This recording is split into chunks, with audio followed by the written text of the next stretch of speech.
Hello, my name is John Roskam. I'm the Executive Director of the Institute of Public Affairs, and welcome to this edition of Encounters with John Anderson. IPA Encounters is where we talk with some of Australia's and the world's leading thinkers, advocates, and fighters for freedom. Today's discussion with John Anderson is with a former Deputy Prime Minister of Australia. Let me introduce John Anderson. John is a sixth generation farmer and grazier from New South Wales. He spent 19 years in the federal parliament. He held a number of key ministerial portfolios, and he was the leader of the National Party and Deputy Prime Minister for some 6 years. He retired from the federal parliament in 2005, but thankfully for Australia, he certainly did not retire from public life. He founded, as I mentioned, John Anderson Conversations, which has been very important in changing Australia, which we'll talk about. And John has also nominated for pre-selection for the National Party for New South Wales, which we will touch on as well.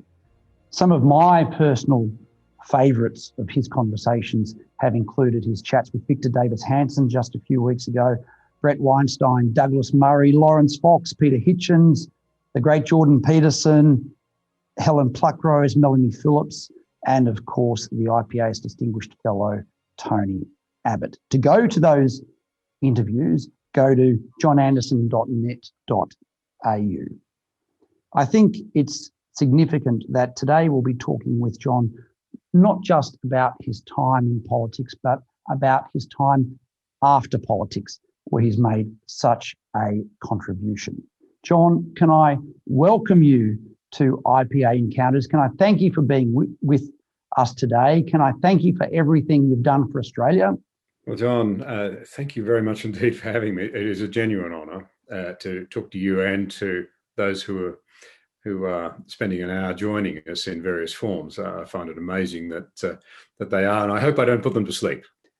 Quite frankly, we are now involved, I think, in a life and death struggle for the soul and the heart of the tradition of Western liberal freedom. It's under attack from within and from without, and these are dangerous times, and every one of us has to ask, what can I do to step up and do my bit? When you talk about the challenge to freedom within, can you talk a little bit about that? Because from my perspective, what struck me about that was perhaps we were too complacent. We took for granted our freedoms, our history, we took for granted our culture, and we always assumed that we would be able to speak our minds. We always assumed that we would understand the Judeo-Christian ethic. What happened? So you've described the tumult. What has happened to turn it, in your opinion? I think to some extent it's a case of the chickens coming home to roost. I think much of the walking away from the foundations of our culture probably took place earlier, perhaps even started in seriousness after the First World War. You know, when in so-called Christian Europe, you had Christian nations playing to the same God for victory over the other side, and the result was so ghastly that a lot of people became disillusioned. You had the sort of, I guess, emergence of Marxism after that, and then cultural Marxism picking up, where so many people of the left thought, well, the proletariat are not rising up rapidly enough. We've got to break down the cultural institutions that sort of stop them doing what they ought to do, which is to revolt. So we'll attack the family, we'll attack the churches, we'll infiltrate the universities, the judiciary. You know, that carried on after the war with the work of Gramsci, who died in prison, but nonetheless came to life again in America in the 1970s. And there was this sort of, let's give up on the big mega narratives anyway, or meta narratives, they're too complex. Let's just go for the good life. And you had it was very easy because materially life was so comfortable, becoming more comfortable all the time, to put aside those big questions. But what we did is we've slowly become a cut flower society. You know, we look nice, we're sitting in our vases, but we're cut off at the roots from all of the things that grew us and sustained us. And so now every time a hot wind comes along, we wilt and we recover a bit less. Every time a cold wind comes along, we wilt and we recover a bit less. we're in danger if we can't reattach ourselves to our source of nutrition of, I think, coming seriously unstuck. And in many ways, this is happening for two reasons. I think you've had the breakdown of the major political Australian philosophies, and that's paralleled right across the West. So, the old Christian socialists, the Labor Party movement, they have a completely different set of beliefs now. They used to believe in things like faith and family and the working classes.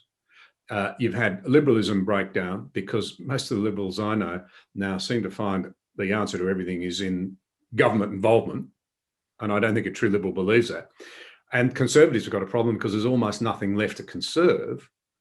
And at the same time as that's happened, having lost an understanding of our own philosophical traditions, we're unable to unpack properly what communism really is.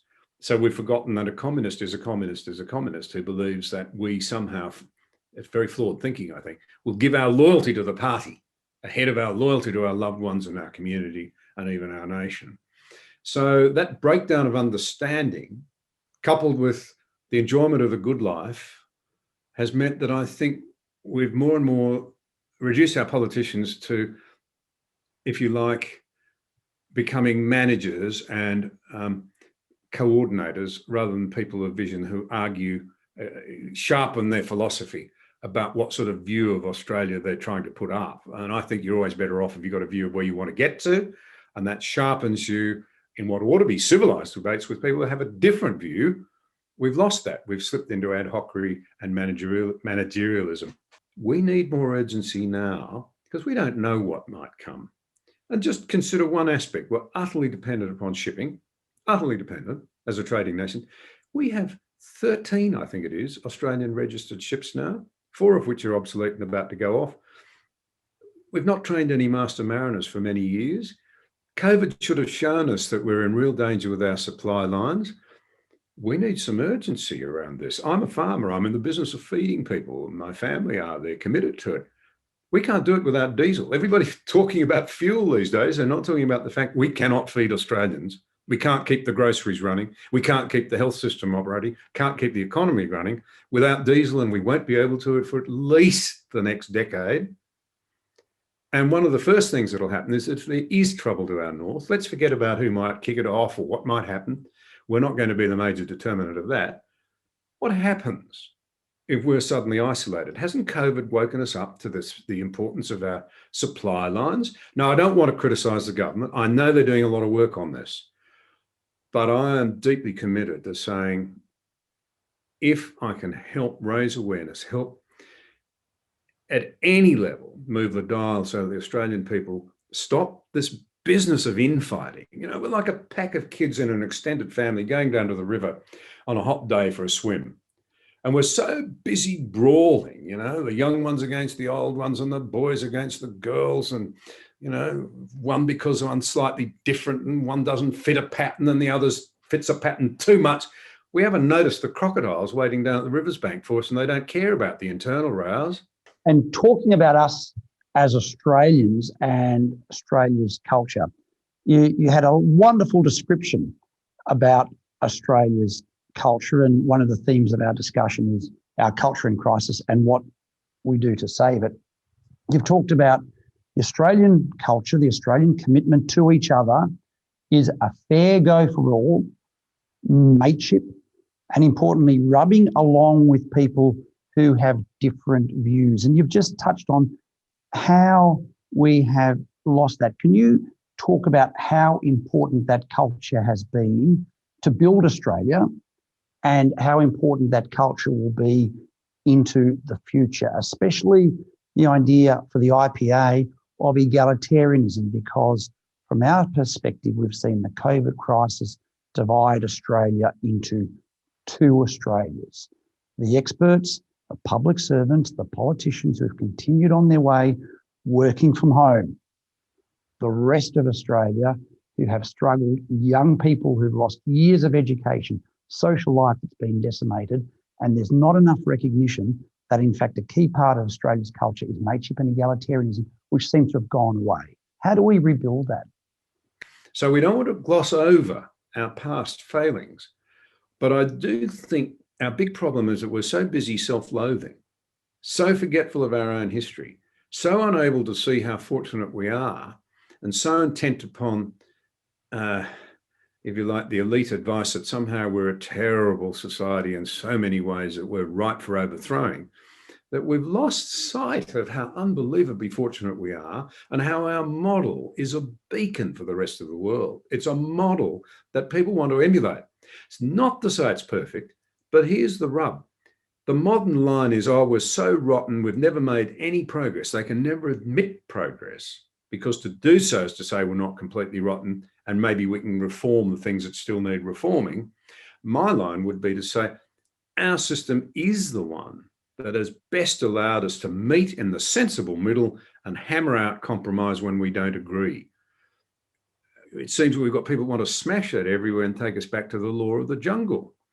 And I don't think Middle Australia wants that. They're crying out for this sort of elitist, anti-democratic view that has too much heft in our culture today to be seriously challenged.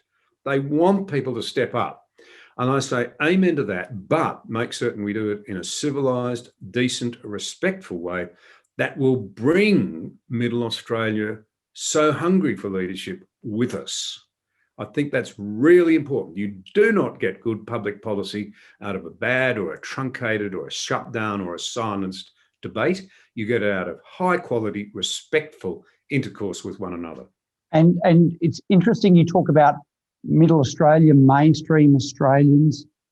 When did we stop trusting mainstream Australians, Middle Australia? When the IPA polls Australians, when others do, when we conduct surveys, we identify that the vast majority of Australians are proud of their country. They are proud of the history, whether they are sixth generation like yourself, whether they've been here 100 generations, whether they're like me who are first generation, or people who've simply been given their citizenship on Australia Day this year. We are all Australians.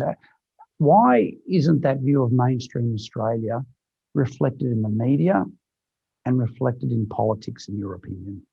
I don't think there's any simple answer. I think the loss of common identity, the idea of radical individualism, we're each the centre of our own universe, the lack of commitment to our neighbour, the golden rule, which in its simple form is do no harm, but in its more sophisticated form is do unto your neighbour as you'd have them do unto you.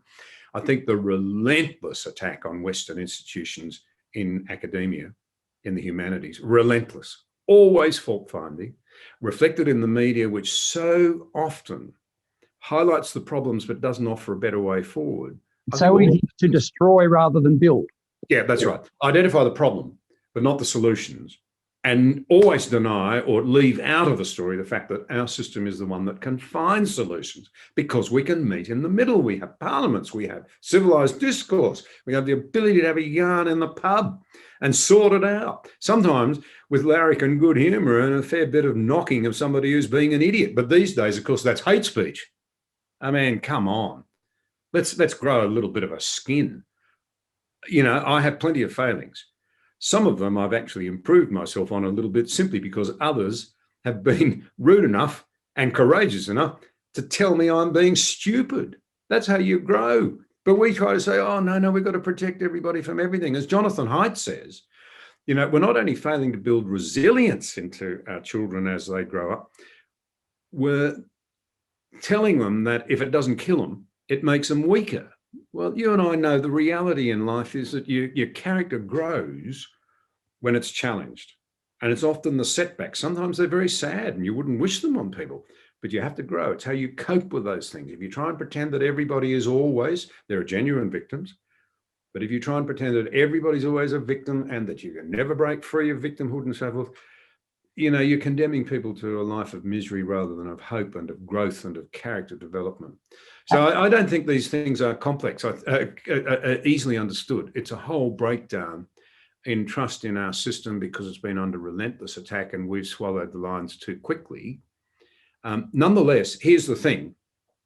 Frank Ferruti, in one of those conversations, who's a really interesting man, and he wouldn't mind me saying he was traditionally of the left, the real left, but he comes to this country quite often. He has a superb mind, and he has a habit of going out and just listening to what Aussies are saying in bars and things. And he reckons that we've got the greatest proportion in terms of our population of reasonable, sensible thinking people who know what's Fed income and what's bull dust. We've just got to tap into it and lead it. And I believe that very passionately. This is, good grief, how fortunate are we to live in this country? And let's take it forward, and let's say to the people who don't believe in democracy, and I use those words advisedly, who think they know better than the mob, they don't. When I started in the Parliament, one Ian Sinclair said to me, John, don't ever make the mistake of thinking anyone in this house is an idiot. They might do some unwise things at times, but they're not dumb if they're in this place and they've been elected a second time. You know they're not stupid. And he said, neither are the constituents. Listen to every one of them. They've all got something to say. And I found that, and some of the most perceptive remarks that were ever made to me were by people who'd not gone beyond year 10. But they get what's going on. They understand. You're not afraid to engage in the battle of ideas. Why is it that so many politicians, and I'd argue especially of the centre-right, are afraid to engage in ideas, philosophy, culture? Why is that? And what makes you special and different? Well, I don't think I'm special and different. There are many very bright people. I must say, when I started out, there are a lot of people right across the political spectrum who knew their philosophical oats. And I think the breakdown of that's unfortunate, because you need a base from which you can argue your position and test out, does this policy take me towards the sort of Australia I believe in, or does it take me away from it? That's better than ad hoc managerialism and the sort of thing that we're getting at the moment. But I probably owe a great deal to a man called Bob Dreyer. I don't even know whether he's still alive, but he was the lecturer at Sydney University in 1978 who ran a course called Late Modern European History. And even through my thick skull, I got it clearly. The sort of society we live in results from great ideas. If they're good ideas, you get a good society. If they're bad ideas, you get a bad society. But it always starts with ideas. It starts with thinking. It starts with using your grey matter and learning as much as you can from the people who have gone before you. Can we go to our first question from Wesley in Western Australia? Hi, John. Thanks for taking my question. My name's Wes Lemery from Western Australia. Can you please explain how political identity and cancel culture is eroding the fundamental values and ethics that our nation is built upon? Look, I think the first thing is having, remember Peter Hitchens made this point. I asked him, what do you think the first principle we've got to fight to defend in Western the Western democratic tradition is? And he said, the rule of law. As Teddy Roosevelt said, no one should be above the law. And he made the very astute observation, no one should be beneath it either. And as Robert Menzies said, democracy is not so much a machine, it's more a spirit in which we recognize that despite our differences, a higher being says that all souls are equal in the eyes of heaven. That unique idea that each of us has value, or as Solzhenitsyn put it, the dividing line between good and evil doesn't lie between people, but rather across every human heart, has given way to the idea that virtue is attached to a movement. So if you're on the side of the angels on climate change and everybody who's opposed to you, well, they're evil. And we bring our kids up to believe that life is a battle between good people and bad people. And that's disastrous for the idea of the rule of law, respect for one another. I may disagree with you, but I'll fight to the death to defend your right to put that view. All of those views say the person putting the idea is not the issue. The idea is the issue. And we need to be prepared to discuss it and question it and answer questions. Otherwise, we run the risk of division because people don't feel heard, they feel patronized, they feel put down. Arthur Brooks in America says that anger is bad if it's too much, too heated, but at least it means you're still engaged. If you couple it with disgust for another person, though, before you know it, you've got contempt. And once you've got contempt in the middle of relationships, it becomes nearly impossible to communicate and resolve and find consensus on the way forward. So I think what's happened is identity politics, which divides us every which way now. We seem to have men versus women, women versus men. We've got young against old. We've got everyone's a racist. That's a tag we apply if we really want to put somebody else down and say that they belong to a different group, but I belong to a superior group. This identity politics that sees virtue attached to ideas, often very faddish ideas, and evil attached to those who oppose you, is what's so catastrophic for the West and for this country. We have to rise above it. And I believe people in Middle Australia hate it. I think they detest it, but it's so hard for them to push back against it. And you talked about victimhood earlier and the connection between victimhood and identity politics. Is tragic because, as a number of people have pointed out, it denies agency if you are always a victim, regardless of anything that you have done, any part of your character. That is tremendously nihilistic and disempowering. Yes, we might go to next question from Ivan in New South Wales. Hi, John. My name is Ivan Hibbs from New South Wales. And the question is, should the coalition and the government pay much more attention to the insidious influence of the critical theory and neo-Marxism on our society? Is it possible they simply do not understand the nature of these theories and the practical dangers stemming from woke philosophical foundations? Yes. Thank you. If the question is, have we failed and have too many of our leaders understood just how dangerous, for want of a better word, wokeism is? And is it partly because they don't understand what these movements are and what drives them? I can only wholeheartedly agree. And that's at the heart of my earlier comment that our major political philosophies have broken down, and so is our understanding of other political philosophies. And in particular, we should have always understood the true nature of communism and the idea that the party is all powerful, that people will give it its loyalty, it will determine what is right and wrong, and there's no peaceful means for removing it or for dividing up its power as we have in our model. And our model is, of course, designed to recognise our dual nature. As Blaise Pascal put it, every one of us is a combination of glory, magnificence, nobility on the one hand, and we're all capable of unbelievable, mind-boggling selfishness, every one of us. I know I am.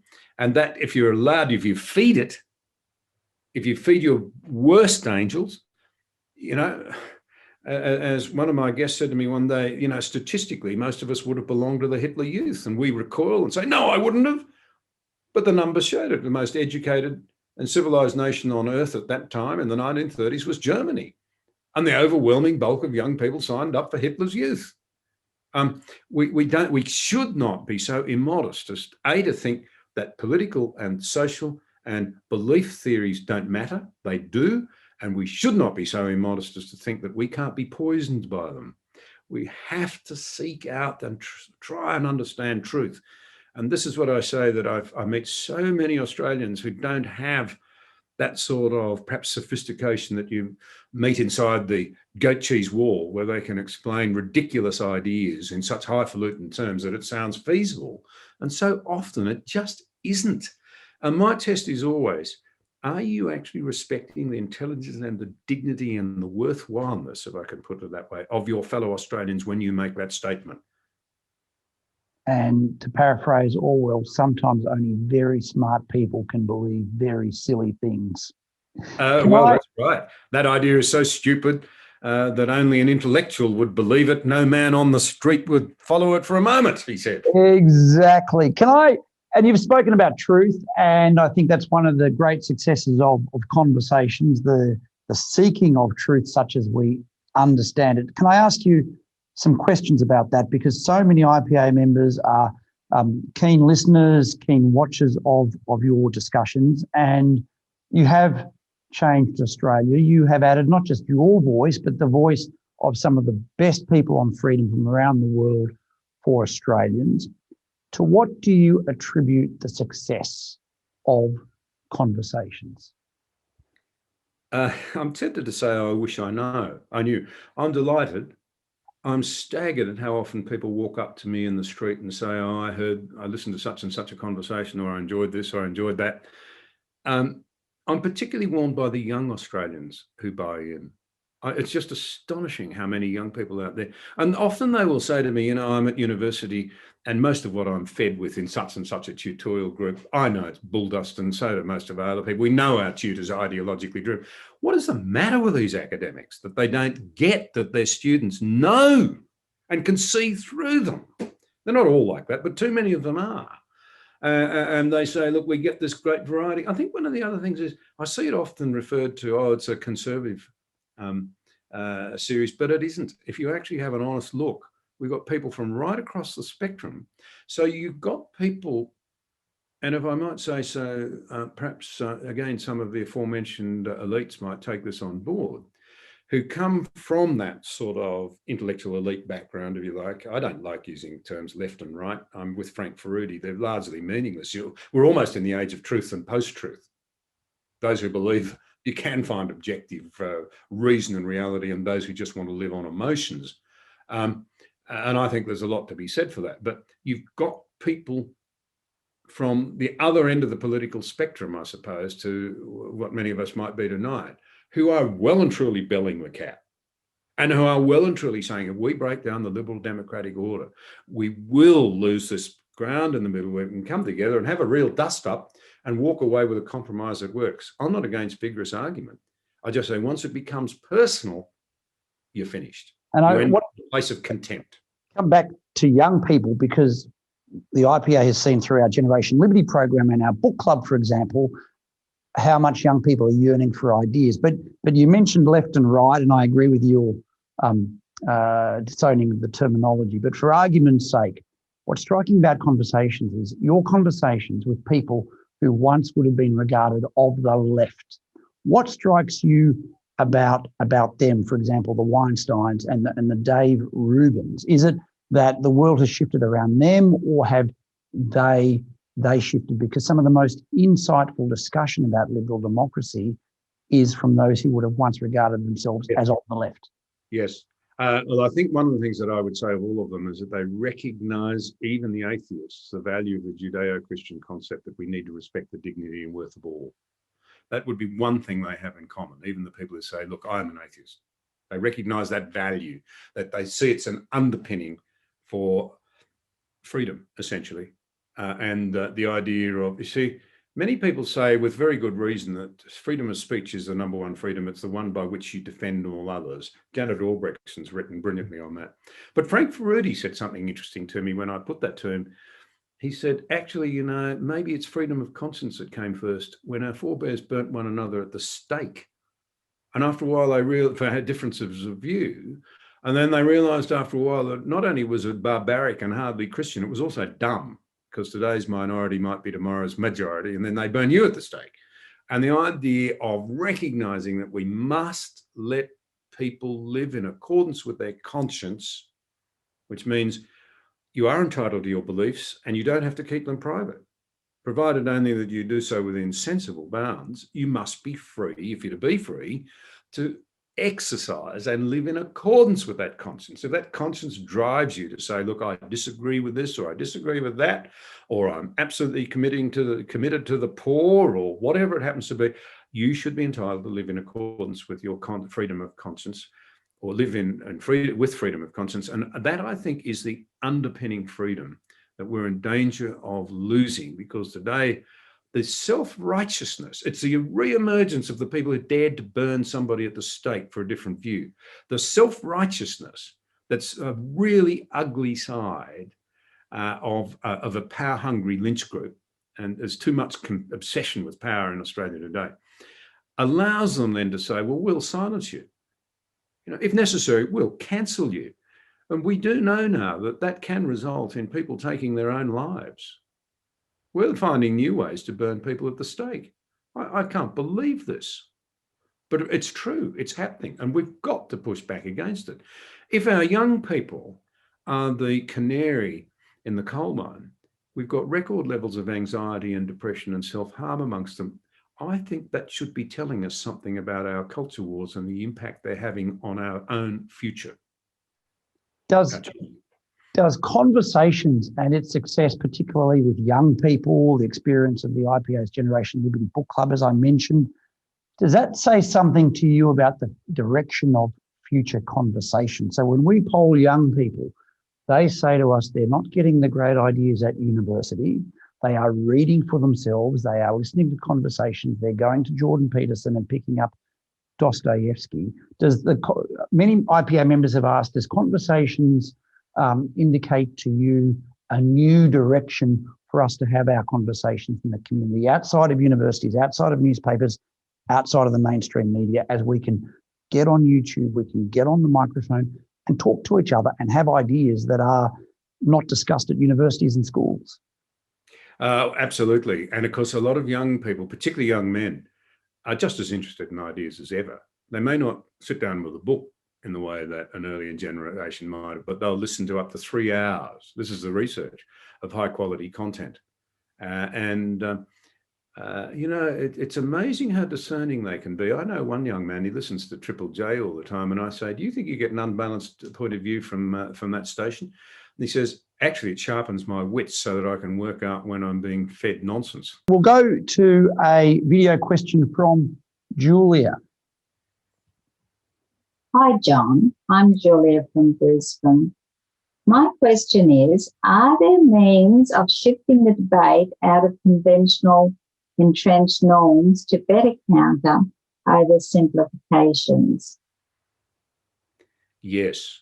And I actually think the very thing we're doing here tonight, and you've got a lot of people who have tapped in, and the fact that it's just for an ordinary old farmer like me tells you something. People are worried about ideas. They want a deeper discussion.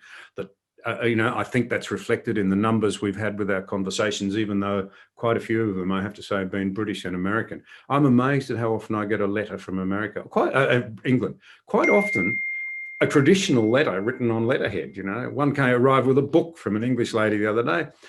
Unbelievable. And she's a subscriber in England, and she'd been following what I was doing and thought, oh, he's having a go at the Senate. I'll throw in my 2 bobs worth. One of the most brilliant letters I've ever had. So I think there is a great hunger for depth. And I think, I'll tell you what is sobering us, and I'm certainly finding this as I move around New South Wales at the moment, talking to the people in whose hands my fate might depend in my offer to have a go at the Senate again. People are very sobered now by what they see as the global dangers, economic and strategic. They are sobered by it. And quite a few of them have said to me, we want our leaders to talk more about it. And we think the media should be keeping us better informed because they seem to be intent, some of them. I'm sorry in the media, but, this is what people are saying. They seem to be intent on feeding the circuses when in fact there's a very, very serious set of issues out there. In our final 10 minutes, can I look to the future? What gives you hope for the future, John? There's always hope. If we give up hope, we give up everything. That's why so many of our children despair. We squeeze the hope out of them. We must never give up hope. And, in a way, you see as you go through life more clearly how important hope is. You must have hope. As Tim Costello said once, I heard him speak at an audience. He said, our forebears hoped for a better future for their families, so they risked everything and got on leaky boats and came to a hostile continent and battled snakes and fires and floods and famine. Then our fathers and mothers carried on through the Great Depression, the greatest generation, in the hope that they could secure peace and their children would grow up in it. And we've encouraged our young people to hope for a good time tonight. Hope's much more important. We must believe there's hope. History tells us that when we find our foundations, when we cover one another's backs, when we look out for good values, you can hang on to them and rebuild them. And think of Britain in its darkest hours in the late 1930s into the 1940s. The one country that, along with Australia and Canada and New Zealand, entered, and South Africa, a couple of other places, entered the war voluntarily for matters of principle and freedom. At the beginning of the war and was still there at the end of it. They paid an unbelievable price for it. But where would we be if they hadn't stood up? And I'll just add to that, sorry to rabbit on about it, but the number of young Australians I meet. You meet older Australians everywhere who say, oh, I'm just so concerned. What has happened? But I meet young people who haven't had the hope knocked out of them, who are saying, I actually want to get up and have a go. I think what we've got's worth preserving. And some of them are kind enough to say, what can you tell me? And that's the greatest privilege of all, to be able to say, well, let's sit down and have a coffee and a yarn. And to those of you who are in a position to do it, young people love when you get them honestly around a table or something. As long as you don't lecture them, you share your life experiences, they find it invaluable. And Lord Jonathan Sacks, in one of the conversations I did, that's another favourite. Look, there's so many, I shouldn't name them. But he'd done a listening tour of young people right around Britain. He died tragically not long after, and I don't know whether the book's been released or not. But to find out what young people in Britain were thinking, he said the two striking things were they haven't been given a moral compass because we've washed out all our beliefs. We don't teach them at school.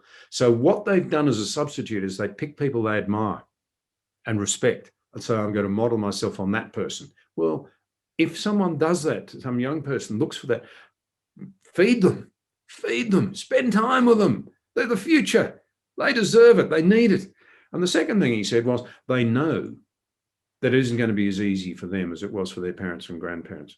Well, those who were not in the Second World War, anyway, those after that. They know it's going to be tougher. They know they're saddled with bigger debts, with a less certain society. They can trip up. There are minefields everywhere. They recognise that, and they're up for the fight. And one of the questions that 3 or 4 members have asked about their children and their grandchildren is, what should young people be reading? Well, I think they should be reading the classics wherever possible, including what classic. What would some of those classics be, John? Oh gosh! Well, look, I'll say it. I actually think the Christian scriptures are one of them, and then good books about it. But look, I just think all of the great authors down through the ages, and there are some around today that they should be reading. If they're getting up to the age where they want to read really challenging books at the moment, many of the people we've had on the conversations, that's what they've been about. Brilliant things that they've written. The Coddling of the American Mind comes to mind. Cynical Theories comes to mind. The Gulag Archipelago, it's a bit old now, by Alexander Solzhenitsyn. If they get up to that age, these are the slightly heavier brow ones, but they're all packed with deep insights into the human condition. And then there's this marvelous book by Victor, I can't think of his name now, the man who survived saying, even when it's tough, life is worth living. So we come back to this hope. We know that a staggering number of our young people are now anxious and even depressed. I'm told 80% of young people have climate change anxiety. Now, on this issue, can I say, wherever you sit on the scale, that is terrible. We know it's a fair teller of future mental health issues, by the way. The response must be, if you think there's a challenge, have a go at it. Your forebears faced challenges. They faced what they thought was, cataclysmic times, and they've fought their way through it. And you shouldn't be any different today. You've got to exercise hope. These are something I said the other day when I chair the Crawford Fund for Agricultural Research, and I was asked to give a talk on the business of feeding people in difficult times. Do you know, for 10 years now, the world's produced enough food for 10 billion people. We only have a population only of 7.2 or 7.3. Such has been the advance of science and technology that food production just continues to rise. And the number of people who have access to electricity, the number of young people around the world who have access to education, including the girls, the numbers, the trajectory, the lifespans, the quality of life. We are too easy to talk ourselves down. We face challenges on every front, but the response is not to give up. The response is to stir courage and nobility and a desire to build a society that works for one another and for our children. In response to these cultural changes that you've been describing and the need for hope, do you see a sudden circuit breaker to give the community hope, or do you see a gradual change back to the values that have sustained Australia so well?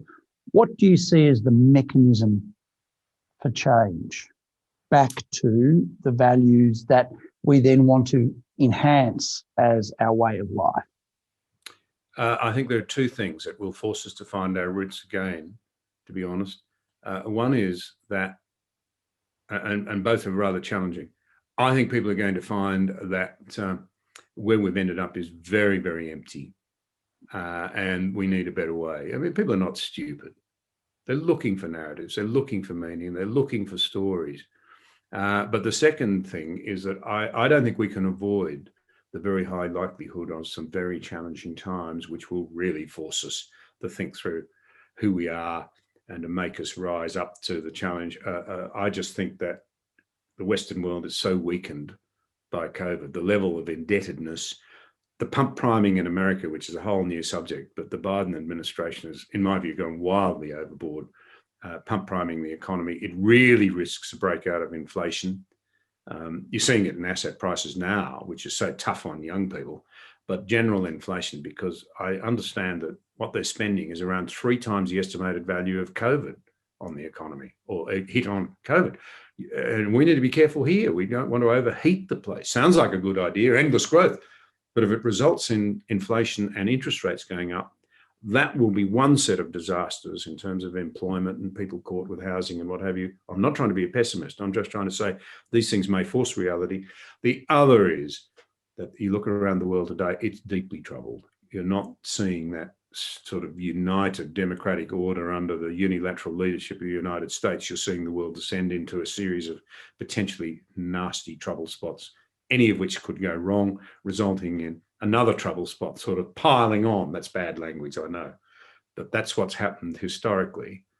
So we need to be a people of courage and resilience and of focus and of commitment to our community and seek to end the division at every point. Perhaps our number one task is to be peacemakers again.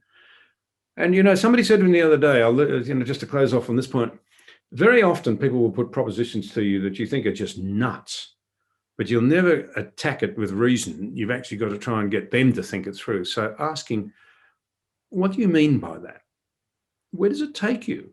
Do you think there might be an alternative view? Can sometimes be very useful tools in your arsenal. As a final question, John, what can we as citizens do? What can we as individuals do? Many IPA members have wanted me to ask you that question as our final question this evening. I'm genuinely with Jordan Peterson on that one, and I chaired a meeting for him in Chatswood. I'll never forget it. 1,000 people hanging off the rafters. I competed. I mean, as a former politician, I just looked there and thought, gee, what's he got that I haven't? He came on, they gave him a standing ovation, spoke for 90 minutes, another standing ovation, took questions, another standing ovation, packed with young people, packed. But he said, look, before you go out to solve the world's problems, stop being, I'm paraphrasing, stop being a smart ass, have a long, hard look at yourself, pull your shoulders back, go back to your bedroom, pull your shoulders back, make your bed, get your own house in order. The more you look at yourself, the more you'll realize that you want to actually be a better person than you actually are. When you've come to grips with all of that, pull your shoulders back and go out there and be as noble as you can, whether it's in your workplace, whether it's in your tute group at university, whatever. And I guess nobility begins with understanding, no matter how much you may disagree with another person, give them the respect they're worth as a fellow human being. And I'll close off by saying that one of my favourite remarks was made by one of the left-wing people that I interviewed off camera, so I can't say who it was. He looked at me sharply and sort of almost physically took me by the shoulders, and he looked me in the eye and he said, John, I'm from the left. I want to tell you something that is absolutely true that you must never forget. And I said, good grief, what's that? And he said to me, it is true that the right thinks the left is misguided, but the left thinks that the right is evil. Well, don't meet evil with evil. Meet it with kindness, empathy, an appeal to a better Australia, and make sure you know your stuff. No substitute for knowing your stuff. Know your history. Know what the best thinkers are saying. Know where the weak points are in some of these intellectual absurdities like critical theory that are going around. And then, often the best way, as I say, into the conversations is to ask the hard questions so that people have to say, oh, I've never been challenged like that. Why do I believe this? John Anderson, that's a wonderful note on which to finish today's IPA Encounters. Thank you for your time. Thank you for your wisdom today. And thank you for your contribution to Australia. Thank you, John Anderson. John, it's been an absolute pleasure, and to you and your listeners. And let's all go out and be as noble as we can, even if in my case it's pretty limited. I'd be as noble as I can because it matters. Thank you. Thank you for joining me for this episode of IPA Encounters. It's a monthly online interview series with some of the best thinkers and writers on freedom from Australia and around the world. Our next guest is Sky News host Peter Credlin on Monday the 24th of May. To join me for the live event, become a member of the IPA today at ipa.org.au.